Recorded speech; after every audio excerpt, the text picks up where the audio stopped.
Bentrovati, buongiorno telespettatrici, telespettatori di Antenna 3. Entriamo in diretta anche per questo lunedì 29 giugno per aggiornarvi su tutti i fronti della cronaca dell'attualità e della politica. Iniziamo anche questa settimana con un bilancio drammatico sulle strade a nord-est, ancora incidenti stradali. Sapete che sono settimane, sono giorni difficilissimi e stavolta dobbiamo darvi conto di un tragico schianto tra Zenzon di Piave e Fossalta. A perdere la vita sono stati due centauri della provincia di Milano, un uomo e una donna, ma vedo collegata sul posto la nostra Marta Zatta per la parte tecnica. Con lei c'è Nicoletta Rizzetto. Buongiorno Marta. Sì, buongiorno Cristian, buongiorno ai nostri telespettatori. Esatto, purtroppo siamo qui a raccontarvi l'ennesimo incidente mortale, questa volta avvenuto lungo la strada provinciale 57, via Argine di Mezzo, al confine tra i comuni di Fossalta di Piave e Zenzon di Piave, quindi tra la provincia di Treviso e la provincia di Venezia. Questo che vi raccontiamo è un vero e proprio bollettino di guerra, perché a morire purtroppo un uomo e una donna in sella alla loro motocicletta della provincia di Brescia, rispettivamente di 66 e 59 anni. Le vedete dalle immagini di Nicoletta Rizzetto ancora sull'asfalto le frenate della moto. La moto che arrivava verso Venezia e in senso opposto l'auto proveniente dalla provincia di Treviso, all'interno della quale viaggiavano due giovani della provincia di Spresiano che fortunatamente non sono feriti in maniera grave. Invece purtroppo per i due centauri non c'è stato nulla da fare, sono morti sul colpo. A nulla è servito infatti l'intervento dei sanitari del SUEM, che sono arrivati anche con l'elisoccorso, ma purtroppo quando sono arrivati qui sul posto per loro era già troppo tardi. Una strada dove si corre veramente tanto, infatti siamo qui da all'incirca una decina di minuti e veramente le macchine sfrecciano.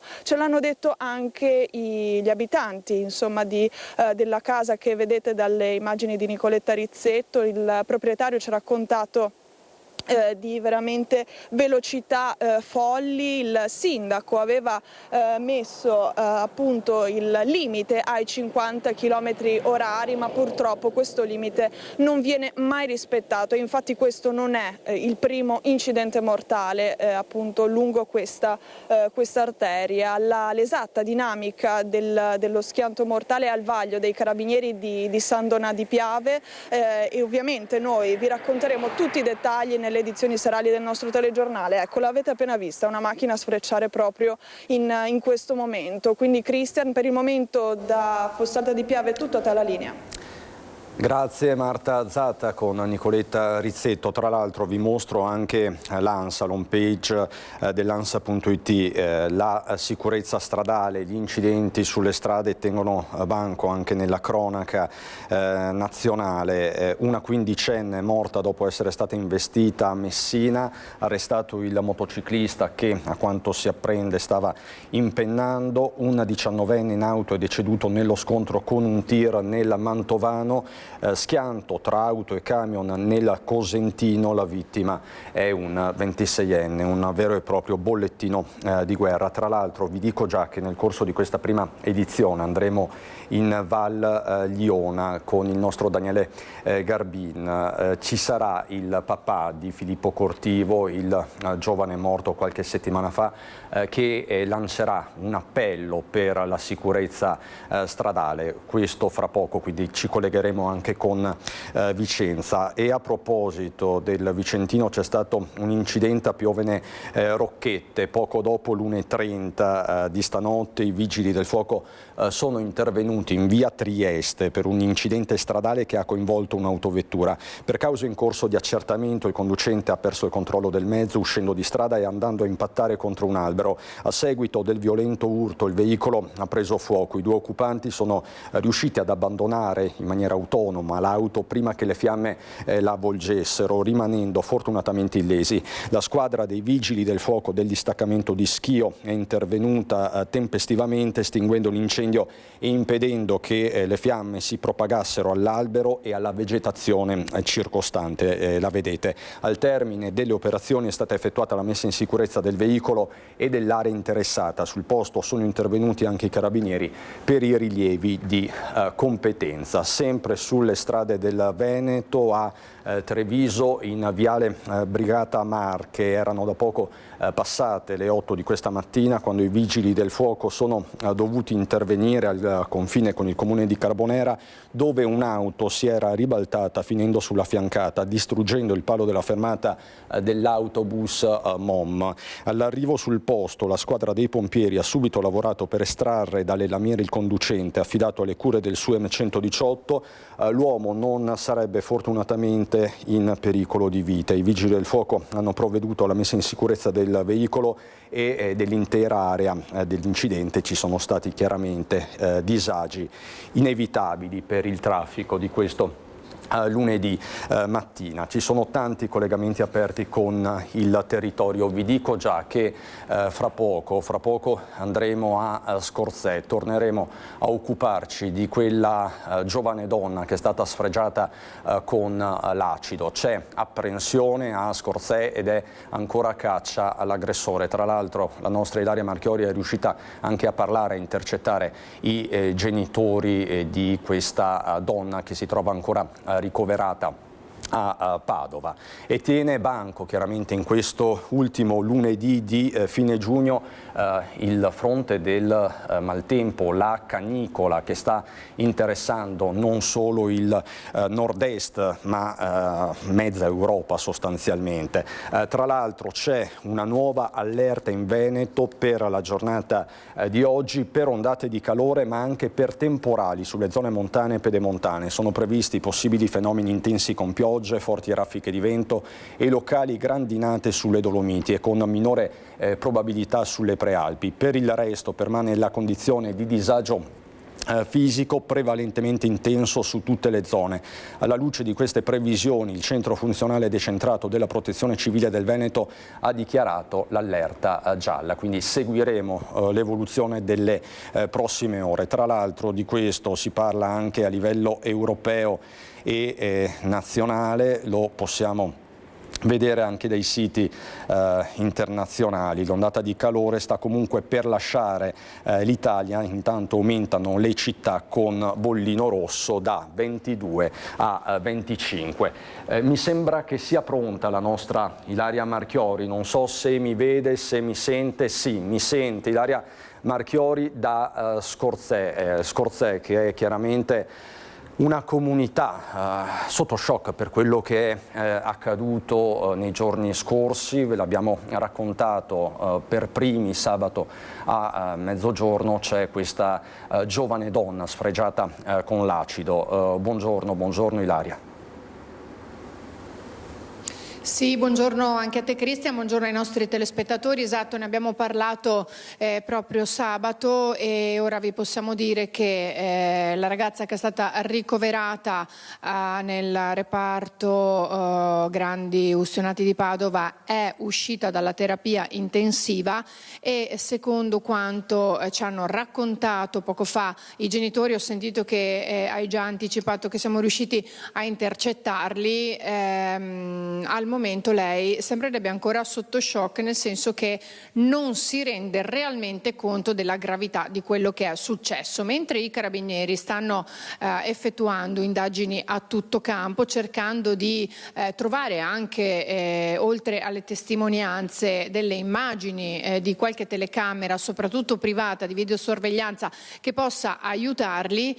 Cresce in qualche modo la paura qui a Scorzè. Siamo qui proprio con il sindaco Giovanni anni, Mestriner, proprio perché ne abbiamo parlato poco fa anche con i genitori di questa ragazza di 32 anni, che lei continua a dire essere uno sconosciuto, questa persona, di non sapere chi fosse, quindi la paura che possa essere una persona che giri con questo acido nelle bottigliette sta aumentando qui in paese. Nel senso che non c'è questo, la gente che si chiude in casa per questo motivo, no? Sicuramente c'è un po' di preoccupazione. In realtà lei non ha detto che non lo ha riconosciuto, ha detto che non ha avuto modo di riconoscerlo, perché quando si è girata subito gli è arrivato l'acido e quindi non è stato in grado di capire chi fosse. Le indagini sono in corso, dobbiamo essere tutti calmi, tranquilli, aspettare che le forze dell'ordine facciano il loro lavoro e poi alla fine commentare. Ecco, questo credo la cosa importante è quella di cercare di non dire cose che non si sanno, di non dire parole in più che non servono, di non fare il processo alla vittima per star lì a vedere no, ma chi frequenta, chi non frequenta, cioè tutte cose che non servono, addirittura sono anche controproducenti, molte volte anche false, e quindi occorre avere rispetto per lei che sta vivendo un momento di grandissima difficoltà, per la famiglia che la sta sostenendo, e poi anche rispetto per le indagini che arriveranno secondo me anche a un buon risultato.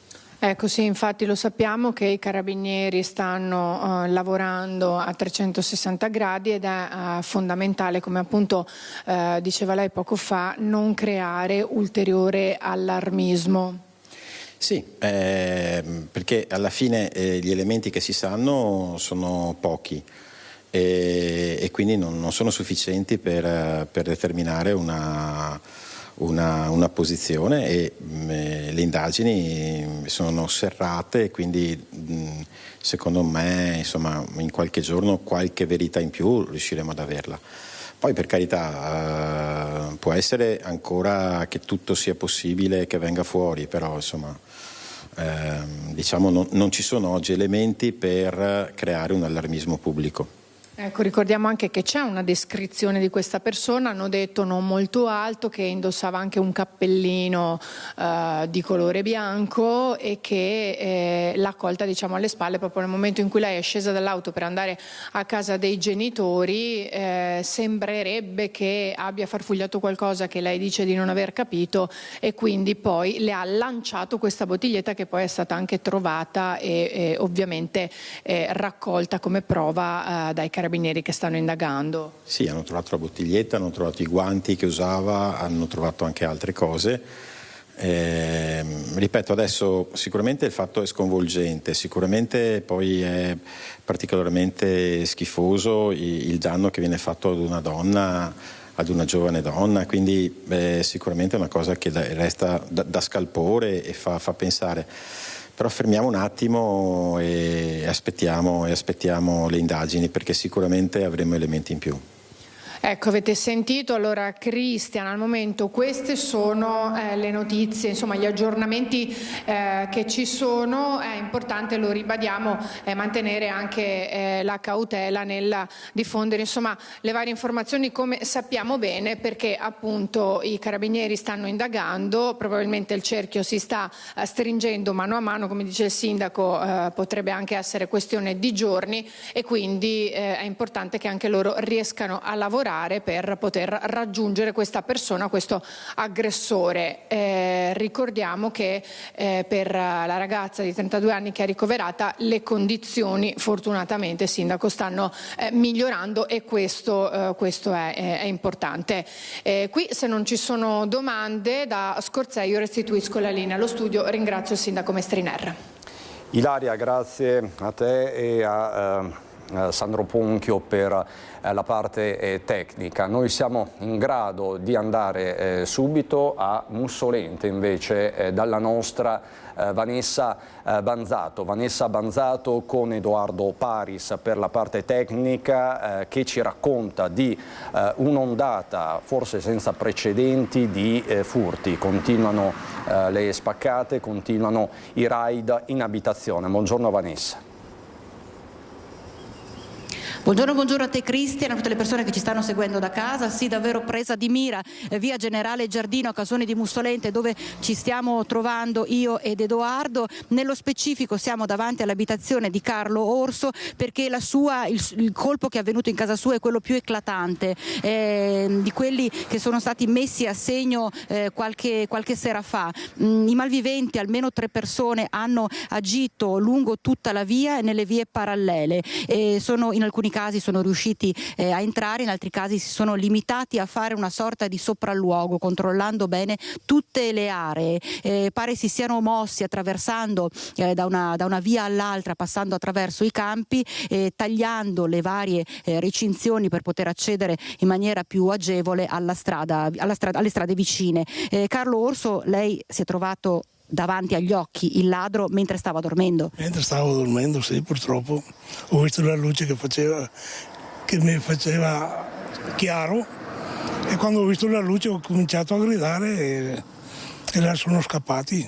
Però hanno fatto in tempo a portare via il portafoglio da sopra il banco là in camera e poi non ho più visto niente. Lei ha visto chiaramente la mano che afferrava? La mano che afferrava il portafoglio, veramente, quella sì l'ho vista. Tanta paura?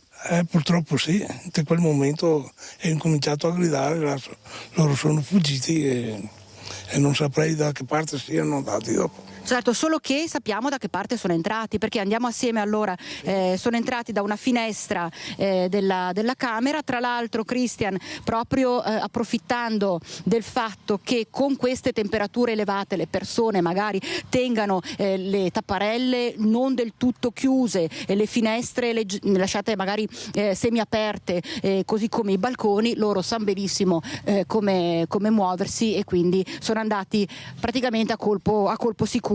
La finestra, adesso vediamo assieme al signor Orso, da cui si sono introdotti nella sua abitazione, è proprio questa, giusto? Sì, questa è la finestra che c'è un bagno, lavanderia, tutto assieme, dove l'abbiamo trovata aperta.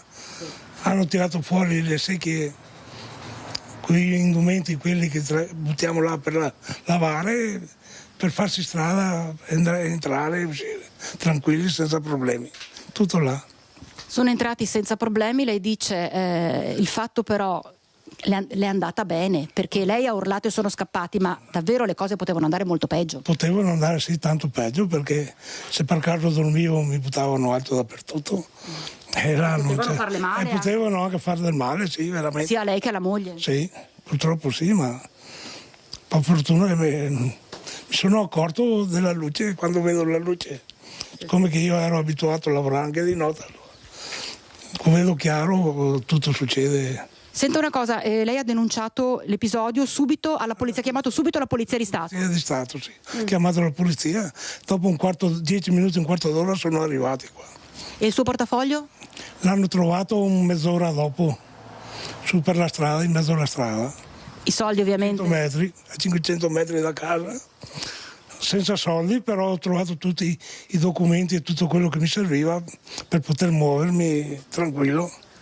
Abbiamo sentito, Cristian, diverse persone, ma alcune non hanno voluto essere riprese dalle telecamere o parlare al microfono, però davvero è palpabile lo stato di angoscia, di preoccupazione che attanaglia tutte le persone che vivono, che abitano in questa via. E tra l'altro, signor Orso, lei diceva bisognerebbe anche fare un passo in più, perché è vero che la sicurezza, che i controlli ci sono, però... Sì, ci sono, perché li vedo passare 2 o 3 volte alla settimana, al mattino, tanto che di sera, certo. Anche verso mezzanotte, qualche volta li vedo passare. Ma purtroppo ci sono tante macchine che vanno avanti e indietro e non si può sempre stare là a guardare chi passa e chi non passa. Però ci vorrebbe, lei dice, magari ripristinare il discorso dell'illuminazione pubblica che alle 2 viene chiusa. quello dovrebbe rimanere aperta, accesa almeno tutta la notte adesso, perché c'è tanta gente che passa anche a piedi e non si sa mai chi può essere che passa a piedi qua. Può essere un vicino come anche uno dei malviventi. Uno dei malviventi, sì, è vero. Dalle immagini che sono state, che vi abbiamo anche passato, alcune sono solo alcune delle immagini che abbiamo registrate dalle telecamere delle videosorveglianza private, si vedono questi 3 soggetti che davvero qualche notte fa hanno seminato il panico in tutta la via, hanno agito e tra l'altro si vede, come diceva anche Carlo Orso, loro agiscono senza problemi, si muovono con totale tranquillità, senza paura di niente, come in un caso, nel caso delle immagini che state proponendo, si vede addirittura che loro passano tranquillamente, arrivano alla telecamera e girano semplicemente il macchinario, quindi non hanno davvero paura di niente. No, adesso non hanno più paura di niente. E questo forse fa ancora più paura? Fa forse più paura, però se trovo qualcuno col pallino un po' arrabbiato, che magari ha un fucile da caccia a casa, può sparare. Questo è il problema. Questo è il problema che potrebbe succedere. Questo è il problema, insomma, e qua si apre tutto un altro capitolo. Per il momento, Cristian da Casoni di Mussolente è tutto, ti ricevo la linea. Grazie Vanessa Banzato, il tuo ospite, a Edoardo Paris per la parte tecnica. Questo il clima dunque a Casoni di Mussolente e noi adesso ci spostiamo a Conselve perché la comunità è in lutto dopo la morte di Don Gianni Masin, che è stato trovato all'interno della canonica della parrocchia stroncato da un malore. Probabilmente ha influito il caldo di questi giorni. Le luci accese di mattina, le finestre chiuse con le tapparelle, nessuna risposta al cellulare. L'allarme è scattato sabato mattina e poco dopo la tragica scoperta il corpo senza vita di Don Gianni Masin era nella camera da letto della canonica di Beolo a Conselve. Nella stanza c'erano 2 ventilatori accesi. Il sacerdote aveva 84 anni e è stato stroncato da un malore, forse provocato dal gran caldo. Il suo corpo esanime già da molte ore. I soccorritori arrivati sul posto hanno stabilito che era deceduto per cause naturali. Sono stati i parrocchiani a dare l'allarme, notando l'anomalia delle luci accese in pieno giorno. Don Masin era molto conosciuto a Conselve, era stato parroco di Beolo e qui era rimasto e continuava a celebrare messe in supporto dell'arciprete di Conselve.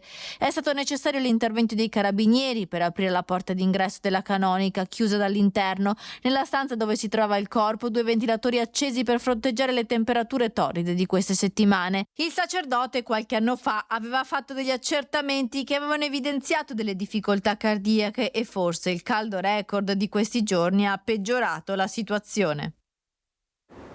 Già il caldo record che potrebbe avere le ore contate, è giornata di allerta gialla per ondate di calore ma anche per possibili temporali, soprattutto sulla fascia pedemontana. Staremo quindi a vedere, ma noi rimaniamo nel Padovano, da Conselve a Selvazzano dentro, parliamo sempre di caldo, del calore della canicola e delle ripercussioni, in questo caso delle ripercussioni a scuola. Do il buongiorno a Valentina Visentin, per la parte tecnica Federico Cibotto. Buongiorno Valentina. Sì, buongiorno da Selvazzano, giornate bollenti, quelle che ormai durano da più di una settimana, che mettono a dura prova i bambini che stanno frequentando gli asili nido e i centri per l'infanzia che ancora sono aperti per garantire la copertura anche con i centri estivi. E il caso è esploso qui a Selvazzano con il centro dell'infanzia Aquilone e il nido Pulcino, dove i genitori hanno scritto preoccupati per le temperature che si affrontano nelle aule dove i bambini stanno ancora andando a scuola in questi giorni. Un impianto di condizionamento, di refrigeramento, di umidificazione che non riesce a gestire le elevate temperature e che quindi ha bisogno di essere potenziato. Il comune di Selvazzano, e qui con me c'è il sindaco Claudio Piron, ad aprile aveva trovato i fondi per poter sistemare, ma ovviamente ci sono come succede spesso nelle pubbliche amministrazioni, dal momento in cui vengono stanziati i fondi al momento in cui vengono fatti i lavori, i i tempi purtroppo a causa della burocrazia si allungano e quindi i bambini stanno ancora quest'estate fronteggiando un calore che attanaglia le aule. Sindaco, che risposta si sente di dare a questi genitori? Ma purtroppo la condizione di Selvazzano è quella di tutta Italia. Innanzitutto su più di 50-55 mila edifici per gli scolari da 0 a 18 anni il 5% è climatizzato e consente di andare a scuola in maniera ottimale con queste temperature. Quindi di fronte al caldo eccezionale purtroppo anche questo edificio, l'Aquilone, che ha una progettazione abbastanza recente, ha dimostrato tutti i suoi limiti e l'impianto di deumidificazione non è sufficiente a rinfrescare. Quindi abbiamo fatto una prima parte di lavori nei mesi scorsi per portare a regime al massimo delle potenzialità le macchine che abbiamo sopra il tetto. Questo però non è sufficiente, quindi dovremo fare dei lavori, immagino, ad agosto, quando la scuola non ha più i bambini, perché sono lavori pesanti che non possiamo fare con i bambini ancora a scuola. Nel frattempo abbiamo provveduto con delle macchine, dei condizionatori portatili a rinfrescare gli ambienti. Stamattina abbiamo trovato un'altra macchina che abbiamo portato all'Aquilone, così come anche al Pulcino, proprio per tentare di tenere la temperatura adeguata per fare scuola con i bambini. È una soluzione provvisoria di emergenza, mi auguro che possa essere sufficiente almeno per ridare un minimo di possibilità di fare bene scuola, e i lavori definitivi dovremo farli nel mese di agosto. Questa situazione però apre una riflessione un po' più generica sul fatto che le scuole, tante scuole l'ha già detto, sono inadeguate ad affrontare il caldo che è sempre più spesso, ormai ce ne rendiamo conto, arriva già ai primi di giugno, quest'anno addirittura anche a maggio, e quindi c'è un problema che voi sindaci dovete affrontare, quello di sistemare queste scuole, e quindi fa un appello alla Regione e anche a ANCI. Ma io lo porterò anche sul tavolo di ANCI questo tema, lo farò presente subito. Dobbiamo porre la questione alla Regione e allo Stato, al Ministero, perché da una parte le famiglie affidano i bambini alle scuole, ai comuni, alle scuole anche statali sempre di più, per un'esigenza anche di attività estive, perché le famiglie e i genitori lavorano e quindi non hanno altri luoghi dove collocare i figli, giustamente. Dall'altra le temperature stanno diventando sempre più ordinariamente caldissime e quindi non è più un fatto eccezionale, e noi abbiamo edifici che hanno 70, 80 anni, 40 anni sulle spalle, pensati, costruiti con tecnologie, con materiali che molto spesso, come si vede, segnano tutti i loro limiti. Quindi serve un piano decennale, nazionale. La Francia lo sta facendo con la società dell'elettricità che mette 80-100 milioni subito per lavorare sulle scuole. Io credo che l'Italia non può non fare una scelta forte a livello di Stato, a livello di sistema, con i ministeri e le regioni. I comuni da soli non possono intervenire con queste cifre che parlano di centinaia di milioni. Grazie allora al sindaco di Selvazzano Claudio Piron. Caldo che appunto continua ancora in queste ore e che potrebbe essere tra le cause del blackout che ha lasciato al buio il quartiere Guizza a Padova la scorsa notte. Il servizio e poi la linea può tornare allo studio. Potrebbe essere l'incendio di questa cabina elettrica in via Pindemonte ad aver causato il vasto blackout che ha colpito il quartiere Guizza a Padova dalle 22 di ieri sera. I vigili del fuoco sono intervenuti in forze in 2 diverse palazzine, hanno liberato altrettante persone rimaste intrappolate in ascensore, mentre in via Pindemonte hanno appunto spento un principio di incendio che si era sviluppato dalla cabina elettrica. Per mettere in sicurezza l'area, i tecnici di Enel hanno dovuto sganciare l'alimentazione alle cabine a monte, prolungando il buio per decine di famiglie. I disagi sono stati pesanti, oltre all'oscurità, il caldo della serata estiva, e per i residenti dei piani più alti anche l'acqua è venuta a mancare con gli autoclave fermi per mancanza di corrente. E stava certamente cercando refrigerio Benameur Abdelhak, il trentenne morto sabato pomeriggio a Fagarè di San Biagio di Callalta dopo un tuffo nel Piave. Si indaga senza sosta, i familiari, i genitori stanno arrivando in queste ore dalla Francia. Non si sarebbe tuffato, secondo gli amici, Benameur Abdelhak, 30 anni, ma si sarebbe immerso, forse, per trovare refrigerio in una delle giornate più torride nelle acque gelide del Piave dopo aver mangiato. Cenni d'aiuto e urla rivolte agli amici, ma nessun soccorso. Così raccontano chi era lì sulle sponde del fiume a Fagarè di San Biagio di Callalta nei tragici momenti in cui il trentenne di origine tunisina ha perso la vita. A poche ore dal fatto, gli amici e il fratello, raggiunti nella casa di Via Goito, raccontano che la famiglia, residente in Francia, è in arrivo per vegliare sulla sua salma. Saranno loro a decidere se il funerale del giovane sarà celebrato qui oppure all'estero. Benameur Abdelhak era originario di Sfax, in Tunisia, città storica che affaccia sul mar Mediterraneo. Abitava a Milano, ma era arrivato a San Biagio per visitare gli amici e poi rimanerci per cercare lavoro. Sui social nessuna foto, se non un ricordo di un'amica che gli rivolge una preghiera seguita dai tanti che lo conoscevano. Benameur ha perso la vita in acqua, nonostante nel Piave viga il divieto di balneazione, eppure in settimane dalle temperature roventi è sempre più popolato. È una cosa grande effettivamente, però con questo caldo sembra l'unica alternativa a una breve distanza qui a Treviso. Se non conoscono il Piave è inutile che poi diciamo il giorno dopo che c'è uno che muore, perché ovviamente non lo conosce. Non è il primo che muore sul Piave e per questo siamo molto attenti comunque. Diciamo che vedo tanta gente che fa vacanze alternative a costo zero. Questa è l'unica soluzione migliore. Per quanto riguarda la balneazione, difficilmente adesso si fa il bagno perché l'acqua ce n'è molto poca, però quella poca magari ti dà un po' di refrigerio e soprattutto, essendo nel letto del fiume, rispetto alla temperatura esterna ci sono 6-7 gradi di differenza. Rispetto alle code chilometriche che troviamo a Jesolo è l'alternativa valida. Resta il fatto che ci sono i divieti, ma molto spesso non vengono presi in considerazione dai bagnanti. Anche per questo i sindaci si dicono molto preoccupati. Cordoglio per quanto è successo ieri, per Ben, per la sua famiglia, per l'ennesima tragedia che abbiamo vissuto e subito proprio per questo, perché sì, l'anno scorso abbiamo fatto dei tavoli che poi hanno smosso qualcosina quanto a controlli, ma in realtà siamo ancora appunto a capo quest'anno. Non usa mezzi termini il sindaco di Breda di Piave, uno dei comuni con il più alto tasso di affluenza di persone che si recano al Piave nei mesi estivi.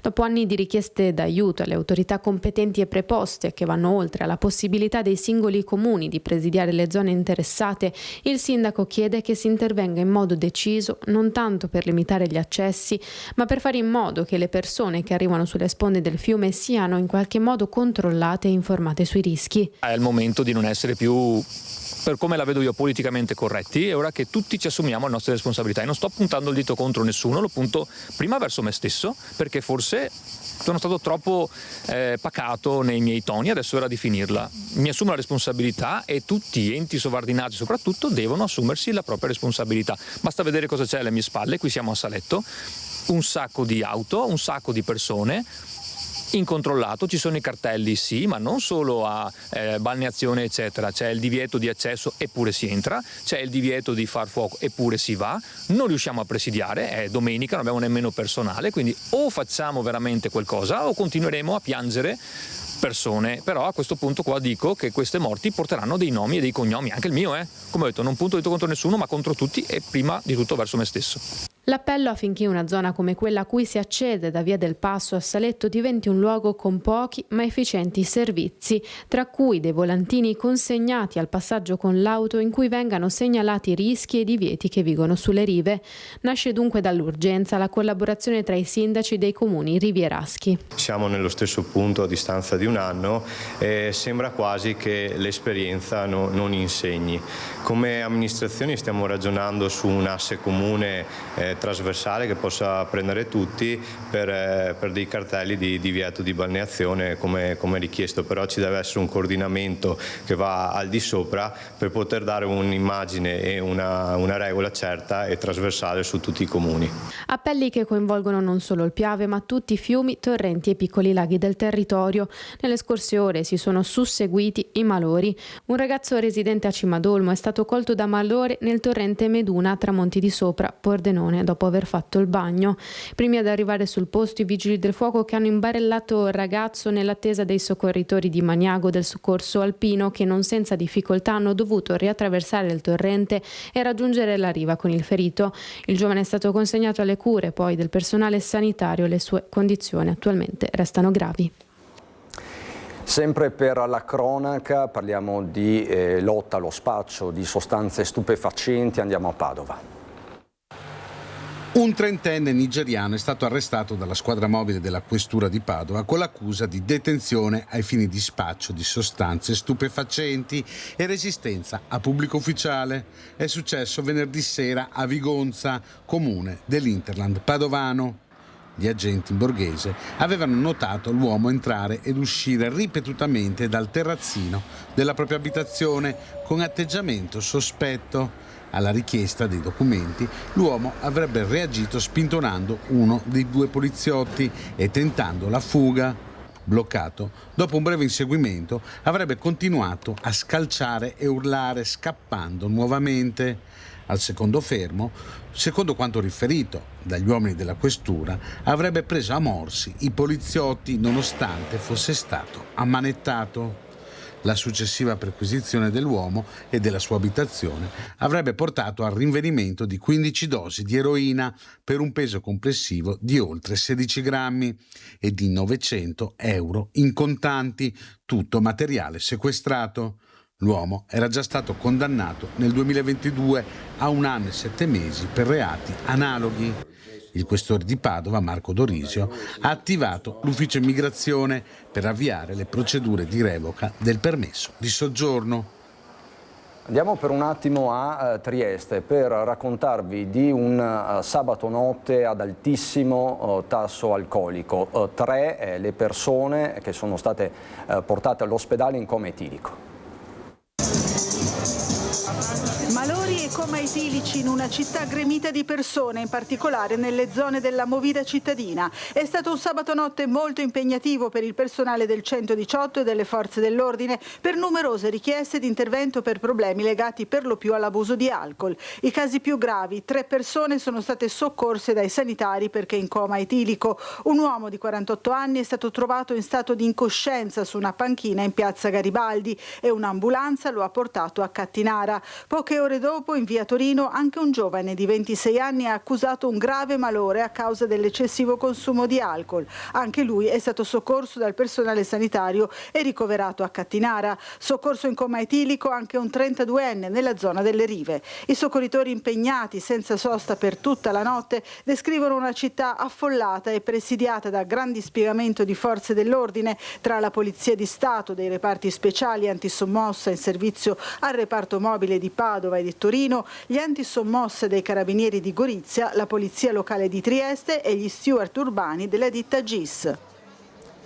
Come vedete, tanti fatti anche in questo inizio settimana. In regia Simone Merlo e Antonio Paul.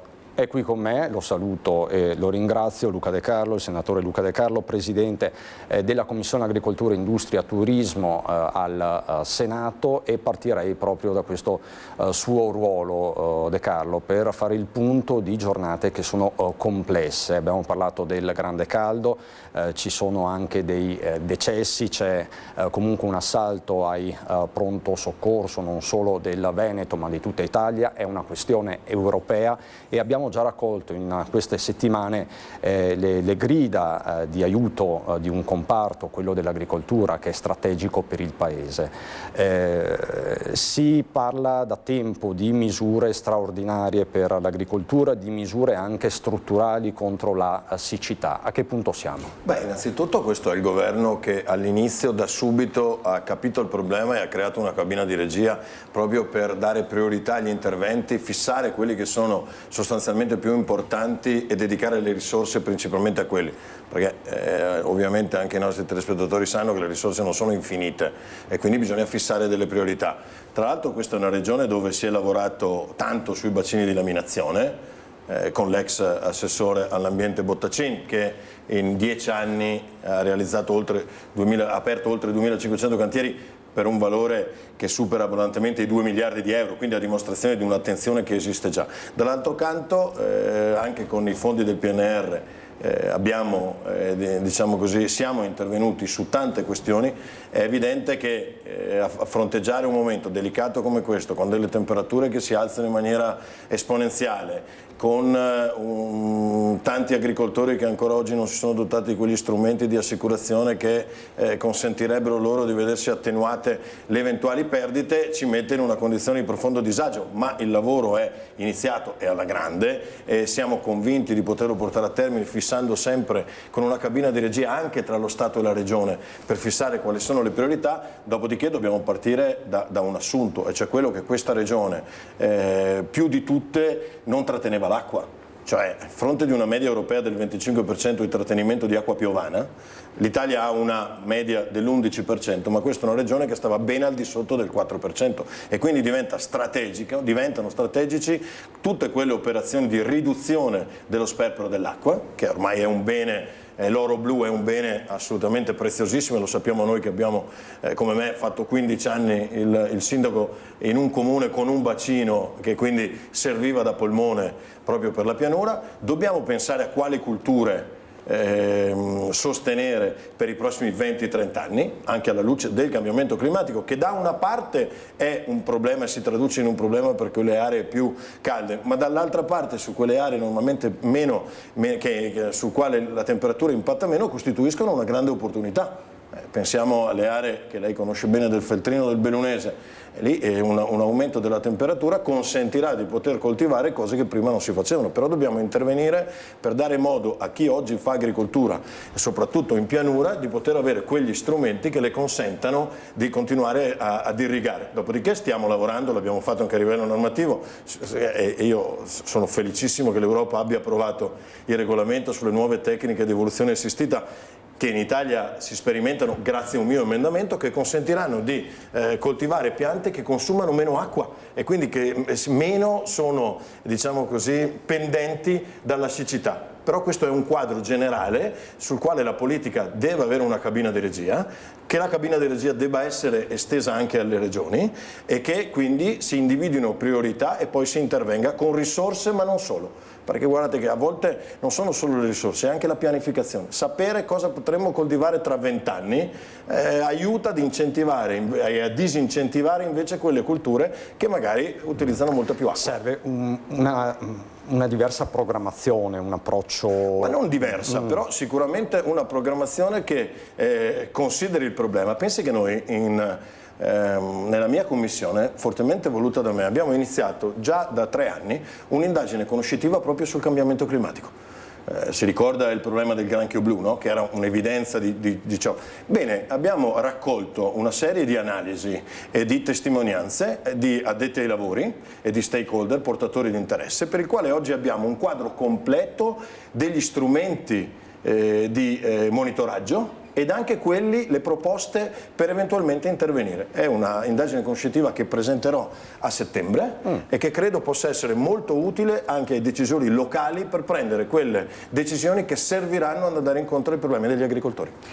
Poi lei ha fatto riferimento al lago del Centro Cadore. C'è sempre la partita ogni estate ed è già iniziata tra montagna e pianura, tra esigenze della montagna, esigenze anche turistiche d'immagine ed esigenze della pianura, dei campi. Mi riferisco allo svaso del lago del Corlo che è già iniziato, per esempio. Certo, anche questo è un tema... Questo è un tema che va affrontato calcolando il bilancio idrico su tutta la regione. Quindi non è più possibile avere solo dei bacini in montagna, ma bisognerà per forza costruire dei bacini che servono per salvare le città dalle grandi piene e servono anche per avere quella riserva di acqua indispensabile per poter irrigare nei momenti di siccità. E quindi la sindrome la montagna non può continuare a dare solo la montagna. Ma la montagna, non vorrei, così si innesca una guerra tra poveri. Quindi bisogna capire che il bilancio idrico va fatto tenendo le esigenze di tutti. Quella della montagna sì, perché ovviamente c'è un riflesso turistico, ma anche dalla constatazione del fatto che l'acqua è troppo poca. E quindi se viene trattenuta troppo poca acqua dobbiamo lavorare sui bacini di laminazione. Capisco che sia un tema che irrigidisce sempre le comunità locali, perché la sindrome del NIMBY, not in my backyard, spesso vince, però qui il problema è la sopravvivenza o meno di determinate culture e quindi di determinate economie. Credo che anche le amministrazioni locali debbano fare un passo avanti rispetto alle ritrosie e freni che hanno e capire l'importanza di avere bacini di laminazione. Molto chiaro, la ringrazio per questa fotografia puntuale De Carlo. Adesso però la porto in campo politico, nell'agone politico. Adesso ho approfittato di lei in veste istituzionale. Adesso approfitto di lei in veste di rappresentante autorevole di Fratelli d'Italia, perché è successo qualcosa nel weekend, soprattutto a Vicenza. Vicenza è arrivato non senza polemiche, clamore, ma anche un certo successo personale il generale Vannacci. Insomma, è una variabile non da poco per il centrodestra. Adesso con Daniele Garbin, proprio da Vicenza, facciamo il punto di questa 2 giorni vicentina del generale Vannacci. Abbiamo un contributo da Vicenza. Un attimo che arriva. Arriva.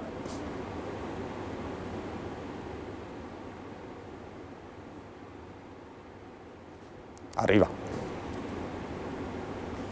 Dovrebbe arrivare. La temperatura a Vicenza oggi è calda, ma ieri, che altrettanto era illuminata dal sole, era diventata ancora più rovente per la presenza del generale Roberto Vannacci, che è venuto a Vicenza. Insomma, la sua presenza non è passata sicuramente inosservata. Ci sono state anche delle manifestazioni qui all'esterno del teatro comunale, proprio in contrarietà alla sua venuta. Era qui per presenziare un incontro che era stato organizzato per portare la solidarietà a Mario Roggero, il gioielliere di Cuneo, che è in attesa della sentenza della Cassazione dopo l'uccisione di 2 banditi, e lui insomma ha già rimborsato, ha già risarcito le vittime. Questo è un tema che era importante, che è stato trattato, ecco, presente come Cristina Zanini, ecco, della consigliera comunale di Monticello Conteotta, appartenente ora al movimento, passata da Fratelli d'Italia a Futuro Nazionale. Ecco, cosa è successo ieri? Che cosa si è parlato? Ma ieri è stato un incontro molto sentito, molto partecipato e direi anche molto ben organizzato dall'ex senatore Alberto Filippi. Si è visto sul palco, come ha correttamente detto, il protagonista indiscusso della giornata, ovvero sia Roberto Vannacci, che dialogava con il giornalista Giuseppe Cruciani. Ma si è vista anche tra la platea, che ripeto era molto partecipe all'evento, anche importanti referenti del neocostituito partito di Futuro Nazionale, ovvero sia l'ex consigliere regionale Gio Formaggio, il referente per il Nord Guido Giacometti, il referente cittadino Stefano Boschiero. Quindi molto calda sì la situazione sia dentro che fuori, diciamo. Ecco, infatti la notizia è stata proprio questa: nel pomeriggio verso le 17:30 si è radunata in piazzale San Lorenzo il gruppo dei dissidenti, comunque dei centri sociali, che hanno voluto portare loro il dissenso, molto colorito, ma si sono fermati qui all'esterno, diciamo qualche centinaio secondo la questura. Hanno imbrattato poi le pareti, alcune sono già state coperte, insomma, denunciando, dando dei fascisti, ecco, ai presenti all'interno. Ecco, questa è stata, per fortuna non si è tradotta poi una violenza vera e propria, però c'era stato un invito semmai a un confronto civile. Cosa è successo all'interno? Assolutamente sì. Allora, per mia opinione, manifestare anche un'idea diversa, quando però operiamo nei limiti della legalità, è sempre legittimo, e non ovviamente con le iniziative che purtroppo sono state assunte. Ma vorrei far presente che lo stesso Roberto Vannacci si era manifestato favorevole che ci fosse una partecipazione anche in sala da parte di qualcuno dei rappresentanti per dialogare su quelli che erano i punti, diciamo, all'ordine del giorno dell'evento, perché comunque da un confronto può sempre emergere qualche idea nuova ed idea che può essere assolutamente positiva. Ecco, diciamo che sostanzialmente si è passati poi a parlare della legittima difesa, insomma temi forti, è sempre legittima o comunque va rivista, ecco, queste riforme di legge, parlavamo prima tra i presenti, c'era anche l'imprenditore Zancan e il benzinaio Stacchio che sono stati protagonisti anche per le reazioni che ci sono state, poi motivo di discussione sull'uso delle armi e comunque sulla reazione. Come vi siete lasciati e come si è concluso poi l'evento? L'obiettivo dell'evento era anche di portare qualche iniziativa concreta e infatti ci si è lasciati con che cosa? Con un patto proposto dall'organizzatore appunto Alberto Filippi e sottoposto all'attenzione di Roberto Vannacci, ovvero sia ritrovarci qui, sempre a Vicenza, magari sempre in teatro, tra 12 mesi per valutare quelle che sono state nel mentre e che saranno anche in futuro le iniziative di futuro nazionale proprio sul tema della legittima difesa, della necessità di rivedere anche le norme di natura civilistica sul risarcimento che viene dato alle vittime, che in questo caso, ricordiamo, non sono gli aggrediti ma gli aggressori purtroppo. Così il weekend di Roberto Vannacci a Vicenza, Vannacci che suona la carica in Veneto, perché il generale sarà nuovamente in Veneto, se non sbaglio, giovedì sera a Spresiano, dove è prevista una grande cena con gli imprenditori.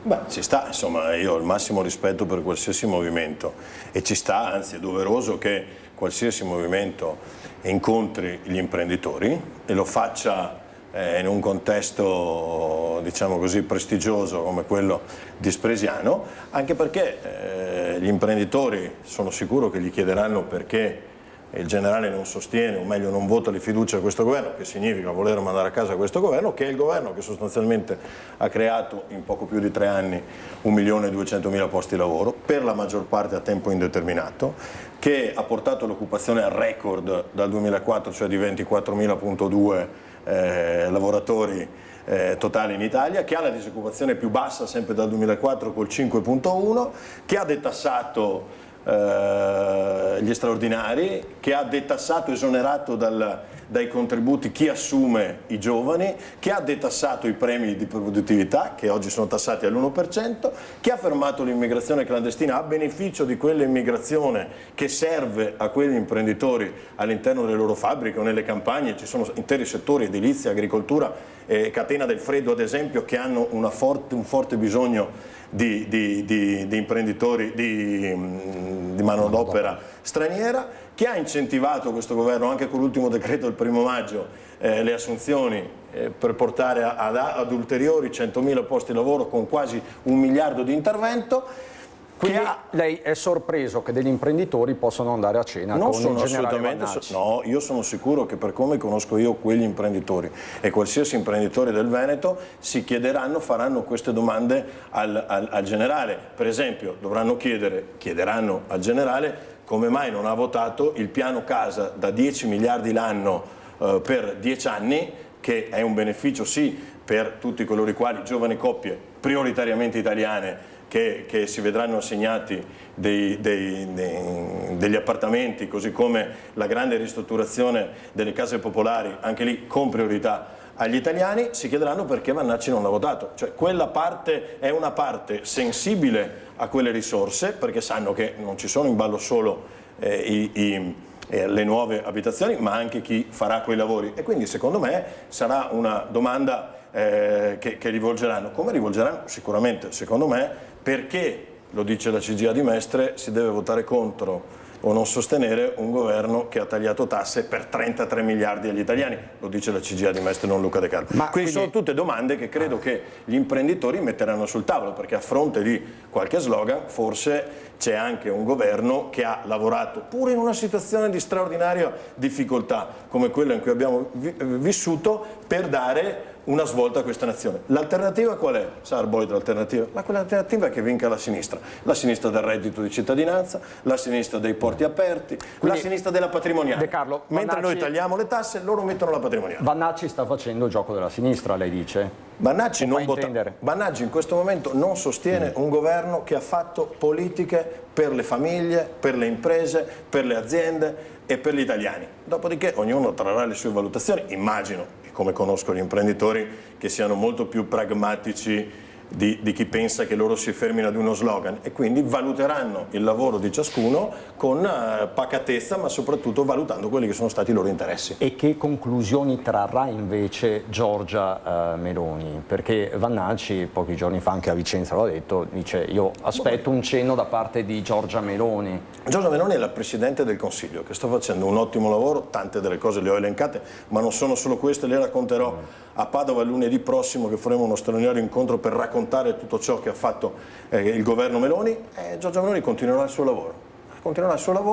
Presenteremo agli italiani tutto ciò che abbiamo fatto, presenteremo il nostro lavoro di 5 anni, ma anche quello che pensiamo di fare nei prossimi 5 anni. Ma lo chiamerà Vannacci Giorgia Meloni? Non lo so, questo lo deve chiedere a Giorgia Meloni. Io credo che Giorgia sia molto più concentrata sul continuare a risolvere i problemi dei cittadini italiani. Ma in questo momento, De Carlo, Vannacci è più un vostro avversario o un possibile alleato? Guardi, in questo momento... In vista delle politiche chiaramente del 2027. Guardi, Vannacci in questo momento ha entrambe le cose, perché con i fatti lui è alternativa al centrodestra, ma non riesco a capire come potrebbe esserlo da solo, perché non vota la fiducia. Spiego per i telespettatori, chi non vota la fiducia non è che non voti un provvedimento, vota per mandare a casa un governo. Quindi Vannacci fino ad oggi per oltre 6 volte ha mandato a casa, voleva mandare a casa il centrodestra, quindi non può definirsi un alleato. In prospettiva chi vivrà vedrà, questo non lo sappiamo. Certo è che noi abbiamo fatto un lavoro straordinario in questi anni, pur in un momento difficile. Sappiamo che possiamo fare e dobbiamo fare molto anche ancora sulla tassazione del ceto medio in questo anno, però sappiamo anche di aver fatto un lavoro che al di là dello slogan è molto concreto. E senta, Vannacci arriva a Spresiano. Spresiano sì, è chiaramente il comune di Marco Della Pietra, sindaco che poche settimane fa ha lasciato Fratelli d'Italia. È stato Credo sia una fatale coincidenza. Solo una fatale coincidenza? Penso di sì, non ho notizie contrarie a questo. Credo che questo fosse un incontro programmato da tempo e che sia una fatale coincidenza che si faccia proprio a Spresiano. E Marco Della Pietra non ha sciolto le riserve, ha detto che al momento non va con Vannacci. Secondo lei che lo conosce, insomma, non Marco Della contesto Pietra... mai le scelte di vita delle persone. Ognuno fa una scelta, siamo tutti maggiorenni e vaccinati, abbiamo scelto di non far più parte di un partito e quello che fa dopo non è più affare di Luca De Carlo. È stato un addio doloroso? È stato un addio che ha deluso me per le modalità e anche per il rapporto umano, ma ripeto, io so scindere benissimo le questioni. Quindi Marco Della Pietra ha fatto una scelta, l'ha fatta in un momento particolare e evidentemente i suoi interessi non collimavano con quelli del partito e quindi se n'è andato. Resta qualche minuto ancora con me? Cosa devo fare con lei ancora qualche minuto? Ma adesso un po' di pubblicità e poi vediamo perché bene, ci sono ancora... Mi ha convinto, l'ho convinta, ci sono ancora diversi fatti e collegamenti con il territorio, a fra poco.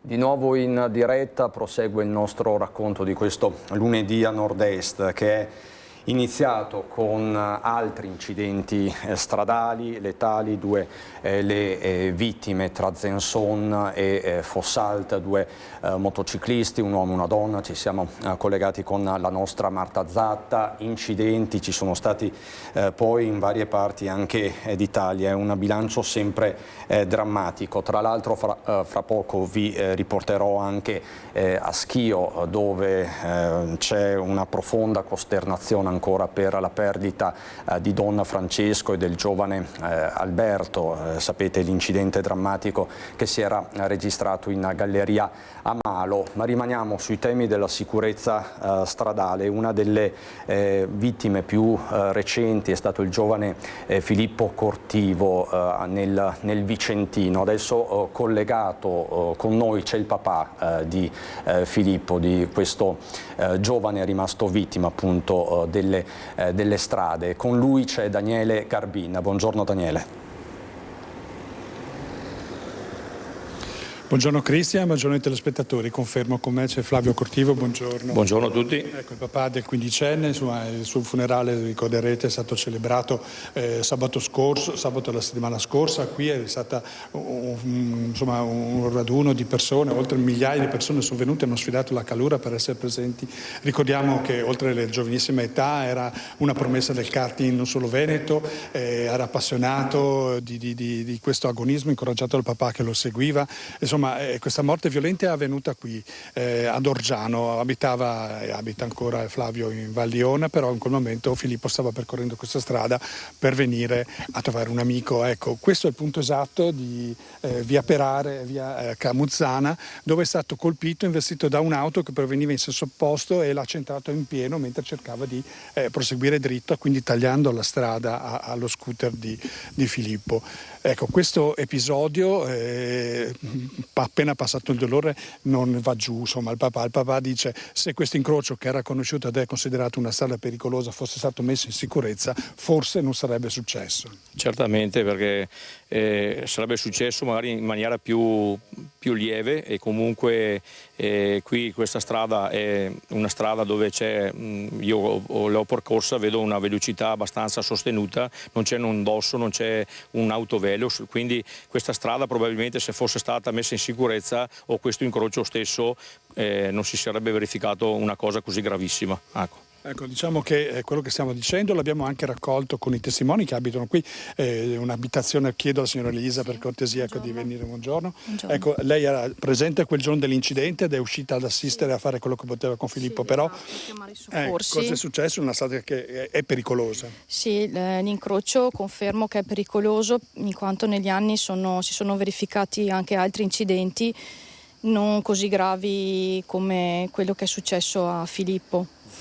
E quindi noi chiediamo anche alle autorità competenti di intervenire, noi non sappiamo come, perché noi non abbiamo le competenze, però di cercare di rendere l'incrocio meno pericoloso, perché purtroppo gli automobilisti e le persone che transitano nell'incrocio a volte hanno dei comportamenti scorretti, quindi di prendere delle misure in modo da limitare questi comportamenti scorretti e anche che hanno conseguenze disastrose, come nel caso del caro Filippo.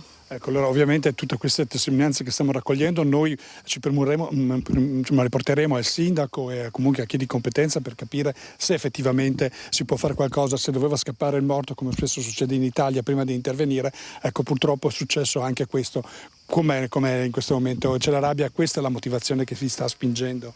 Sì, adesso in questo momento, dopo il dolore, ma il dolore c'è sempre, c'è anche la rabbia, perché si poteva evitare questa cosa qua, bastava solamente intervenire prima. Io sono certo che questo incidente poteva essere magari in forma più ridotta, adesso ci sarebbe stato magari l'ospedale, le cure, però non a questi livelli. Ecco, intervenendo sulla strada, sul codice o sulla viabilità, che ci tengo a ribadire, sicuramente qualcuno adesso dovrà prendersi carico di questa cosa che è successa, perché non deve più ripetersi una cosa così. Allora grazie, con questo ultimo appello del papà Flavio di Filippo direi che da Orgiano è tutto, restituisco la linea allo studio. Grazie Daniele Garbin, c'è poco da aggiungere, se non che appunto sono settimane nuovamente drammatiche sulle strade a nord-est e in tutta Italia. Prima vi ho letto alcune agenzie, un terribile incidente a Messina, poi nel Mantovano si continuano a piangere vittime. De Carlo, torno da lei in qualità di Presidente della Commissione Agricoltura, Industria del Senato, amministratore. Lei è stato per tanti mandati sindaco di Calalzo. Il nodo delle strade è un nodo difficile da sciogliere, oggettivamente difficile. Sì, anche perché c'è un aumento esponenziale del traffico. E in determinati giorni c'è un aumento esponenziale del traffico di persone che magari normalmente non usano la macchina. Questo è un problema in più. Dopodiché c'è una tendenza a distrarsi anche con l'uso di telefonini e quant'altro, che è una delle cause maggiori di.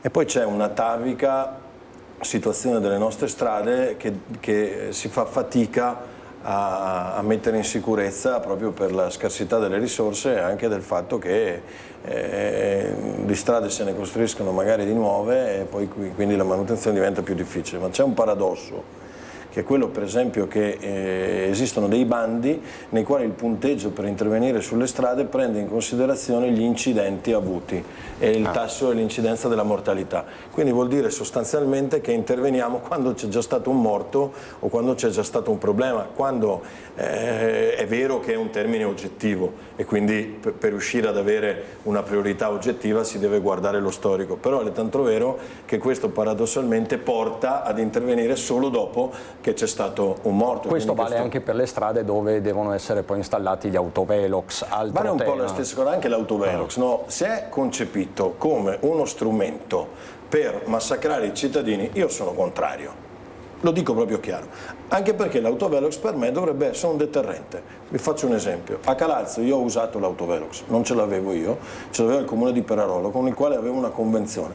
Io ho utilizzato l'autovelox e l'ho messo spento, perché sono convinto ed ero convinto che il suo utilizzo dovesse essere proprio quello di scoraggiare gli aumenti della velocità.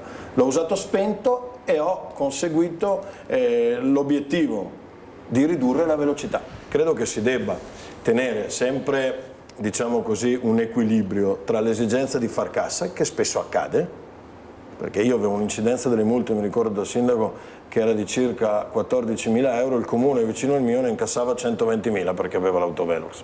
È vero che aiutano a fare i bilanci, però è altrettanto vero che tante volte non leggono una situazione di vera velocità, ma spesso sono un modo per... Quindi il tema dei comportamenti alla guida, lei dice, è molto più complesso. Il tempo del comportamento alla guida è un fattore. Cioè dobbiamo renderci conto che con un traffico maggiore, con una serie di distrazioni maggiori, nei periodi particolarmente dove c'è più caos anche vacanziero, cioè i periodi dove la gente prende la macchina senza magari prenderla tutti i giorni, è più facile incorrere negli incidenti.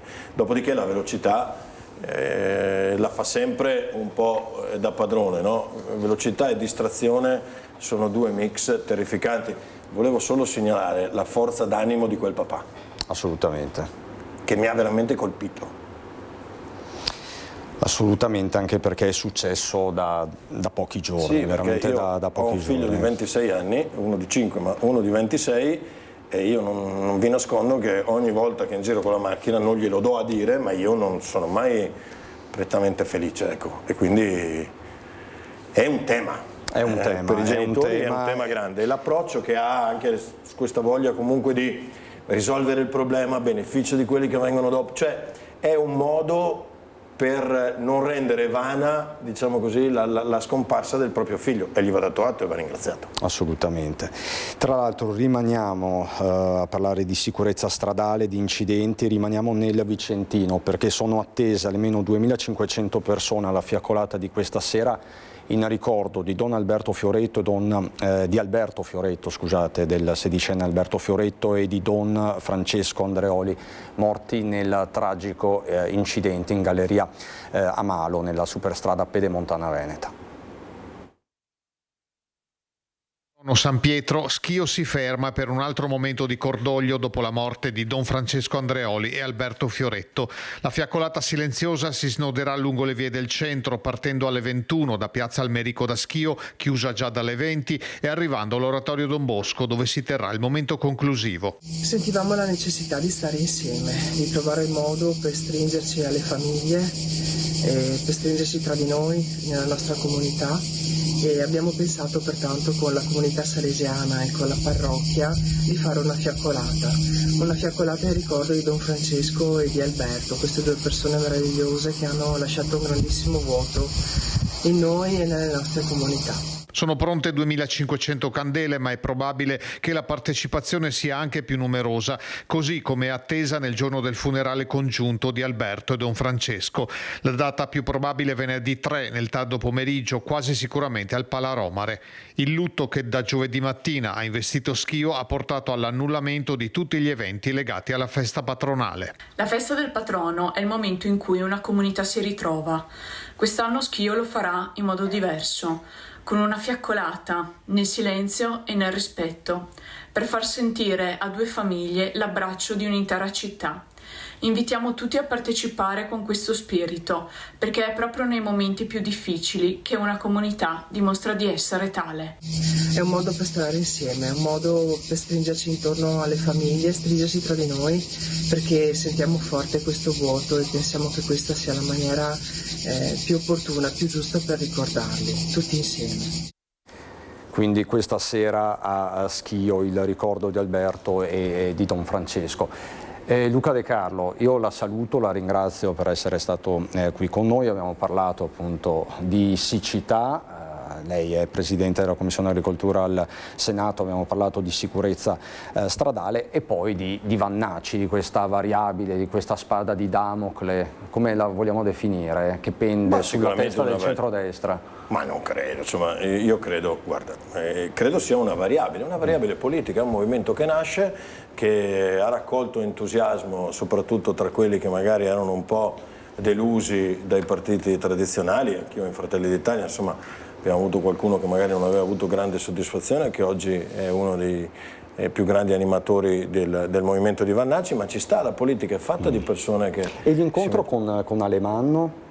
C'è un po' un paradosso, credo che il ministro Nordio abbia fotografato bene il paradosso. L'incontro, lo dico al pubblico a casa, che c'è stato tra Alemanno, che usciva appunto dal carcere, da una parte c'è un paradosso. Alemanno da una parte che chiede un indulto per liberare le carceri e dall'altra parte il generale che invece dice di chiudere le carceri e di buttare via le chiavi. Non so dove sia il compromesso tra, mi sembra molto un'azione di contestazione, crescita e protesta che però abbia qualche contraddizione, insomma chi vivrà vedrà, anche lì credo che Nordio abbia utilizzato come sempre la sua proverbiale, diciamo così, capacità non solo di mediazione ma anche di lettura della situazione per far emergere questa incongruenza tra i due atteggiamenti. Grazie, buon lavoro Luca Grazie De Carlo. Noi adesso andiamo con Fabio Fioravanti e Stefano Bozzi in Alpago, al lago di Santa Croce, per Goletta Verde. Fabio Fioravanti. Lago di Santa Croce è il secondo lago più grande del Veneto, dopo il lago di Garda. Siamo con Sandra De Ola, presidente della Lega Navale per la sezione di Belluno, e con il portavoce della Goletta dei Laghi, Emilio Bianco.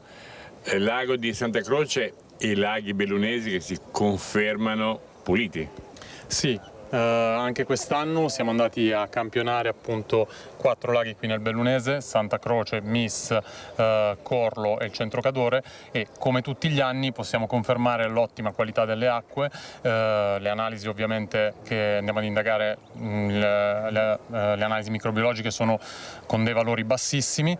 Una precisazione: ovviamente noi non ci vogliamo sostituire ai controlli che fa l'ARPA Veneto, che vanno benissimo, e quindi se ARPA Veneto dà dice che è balneabile, noi vogliamo semplicemente andare ad integrare questo lavoro che fa l'ARPA per capire se ci sono eventuali criticità nel lago, per risalire a queste criticità e quindi avvertire le autorità competenti che possono intervenire in maniera repentina. Per voi che avete un'attività, una scuola, tanti bambini, tanti ragazzini che vanno sul lago, poter dire che l'acqua su cui vanno in barca è pulita quanto è importante? Importantissimo, veramente molto importante, e comunque anche noi ci teniamo tanto a contribuire che questa acqua sia pulita con la formazione dei nostri ragazzi. La gente, quella non in barca, secondo lei come si comporta? Oddio, quella dobbiamo un po' educarla, però cominciamo a vedere qualche risultato appunto con la persistenza. Abbiamo detto bene dei laghi bellunesi, ma per capire, ma tutti i laghi italiani stanno bene o quelli bellunesi possono vantarsi di stare meglio di quanto non siano gli altri? Allora, non tutti i laghi italiani hanno le stesse condizioni ovviamente, diciamo che qui siamo tra le eccellenze, questo è fuori di dubbio.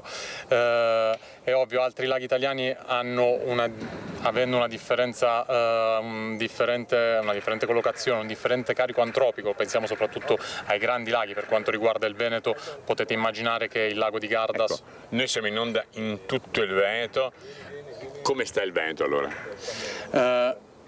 Non posso darvi i dati del lago di Garda perché li daremo domani, avremo la conferenza stampa pubblica domani, però diciamo appunto quelli che nel complesso bene. Diciamo bene, appunto soprattutto queste zone che sono, come dicevo, un'eccellenza per tutto il territorio ma per tutta Italia e sotto tanti punti di vista, come facevamo riferimento anche in conferenza stampa, anche sotto l'aspetto per esempio della gestione dei rifiuti, siamo in un territorio virtuosissimo, sempre ai primi posti nelle classifiche e speriamo, ci auguriamo che rimanga sempre tale e che anzi sia da esempio per tutti gli altri territori. Così dunque in Alpago, e do il benvenuto al mio nuovo ospite Matteo Gobbo Trioli, che è segretario generale della Fondazione Efesto e direttore artistico di Abbazie in Festival. Fra poco parleremo delle Abbazie in Festival, Trioli, ma prima vedevo appunto i suoi occhi luccicare mentre andava in onda il servizio e il contributo di Fabio Fioravanti dal lago di Santa Croce, perché come Fondazione Efesto avete fatto numerose attività sul lago di Santa Croce. In che senso? Tra le ultime, qualche settimana fa, proprio un'esperienza di un giorno intero di vela accessibile con una cinquantina di partecipanti e con varie disabilità che si sono approcciate in maniera davvero accessibile a questo sport, a questa Perché come esperienza Fondazione meravigliosa. Festo, lo diciamo al pubblico a casa, voi vi occupate di inclusione, di disabilità. Esattamente, quotidianamente ci occupiamo di progetti di inclusione, di accessibilità turistica, sportiva, culturale e assistenza alla fragilità, perché è uno degli argomenti ormai più forti della nostra società.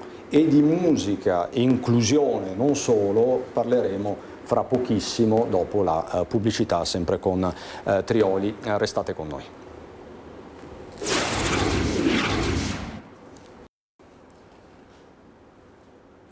Di nuovo in diretta in questo lunedì 29 giugno stiamo parlando delle tante iniziative del territorio, una in particolare che coinvolge le abbazie della Marca trevigiana. È un festival molto particolare, molto suggestivo, che coniuga musica e inclusione. Qui con me, appunto, ve l'ho presentato poco fa, Matteo Gobbo Trioli, che è direttore artistico di Abbazie in Festival. Che festival è, Trioli?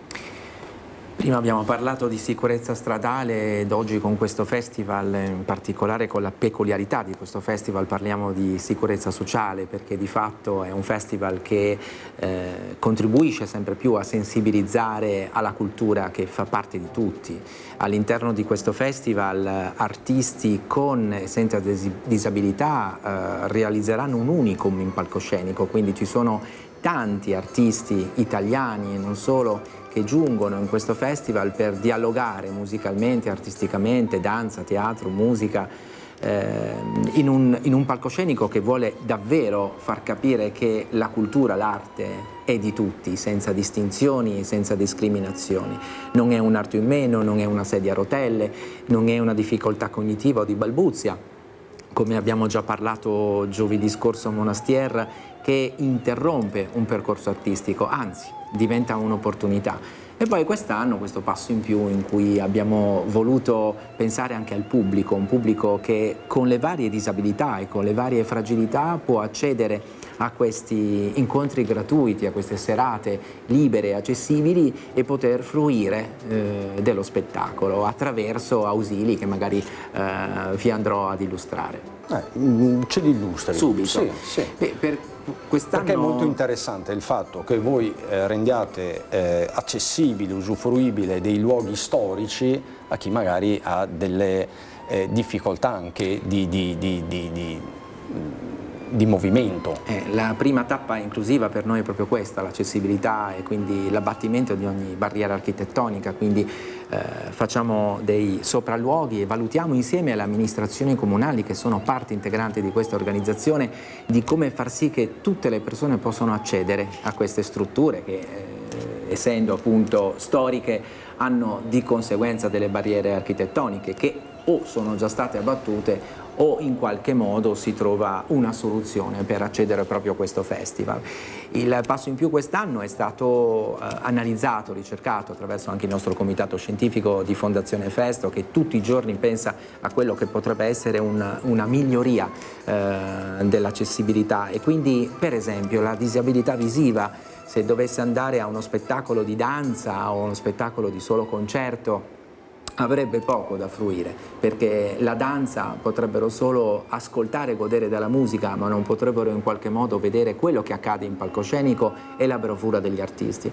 E così abbiamo dotato in tutte le serate, come Fondazione Festo, abbiamo fatto proprio degli investimenti con delle cuffiette wireless che sono collegate ad un unico canale, e delle persone che sono state formate nel audio descrivere quello che accade in palcoscenico in diretta, come fosse una traduzione simultanea visiva. E questo per permettere che anche ai nostri amici non vedenti, ipovedenti, e in questo ringrazio anche la collaborazione fattiva con l'Unione Cechi Ipovedenti di Treviso e di Belluno, che sempre collaborano con noi per darci sempre quegli accenti in più che servono per migliorarci. E poi la disabilità uditiva, che generalmente non pensiamo ci sia una grande percentuale, in realtà è una disabilità invisibile. Tra il pubblico ce ne sono molti che hanno difficoltà nel sentire, nell'ascoltare, e quindi abbiamo pensato a due sistemi. Uno, il classico dei classici, ma sempre il più accattivante e funzionale, che è quella della lingua dei segni, la lingua italiana dei segni, quindi degli interpreti in palco che traducono i testi delle canzoni che sono cantate dai nostri artisti, oppure che addirittura durante i nostri talk possono tradurre simultaneamente quello che viene detto, come in questo caso, in questo telegiornale, noi potremmo avere la lingua dei segni che traduce quello che ci stiamo dicendo. Poi tutta un'attività di ausilio attraverso delle proiezioni, molto spesso viene proiettato, ad esempio per gli spettacoli di teatro sono pensati delle proiezioni integrali di tutti i testi che vengono recitati dai nostri attori, in maniera tale da non perdere la storia e la narrazione. Quindi sono esperienze immersive. Possiamo considerarle così, sì, sono delle esperienze immersive e non solo, sono delle esperienze pensate per ogni tipo di fragilità.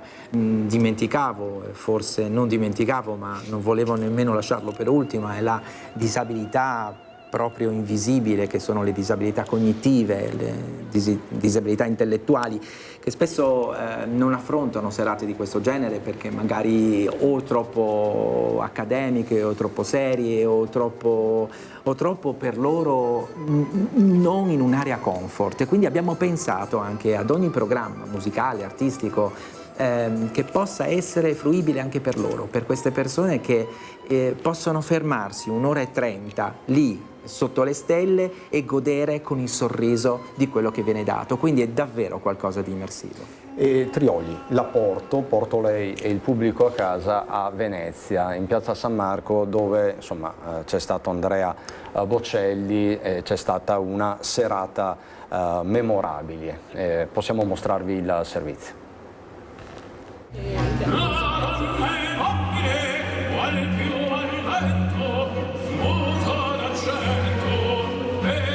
Nel concerto più atteso tra quelli in programma in piazza San Marco è la voce di Andrea Bocelli ad incantare in uno scenario magico il pubblico della tappa veneziana del tour mondiale per celebrare i 30 anni di Romanza, l'album italiano più venduto con 20 milioni di copie.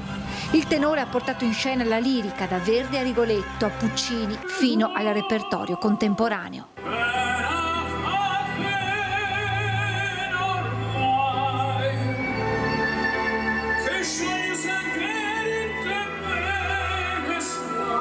L'Orchestra Filarmonia Veneta ha accompagnato il maestro, che sul palco è stato affiancato nel corso della serata dal soprano Marian Battistelli, dal baritono Roberto De Candia e dalle violiniste Rusanda Panfili e Andrea Licche in un crescendo di emozioni.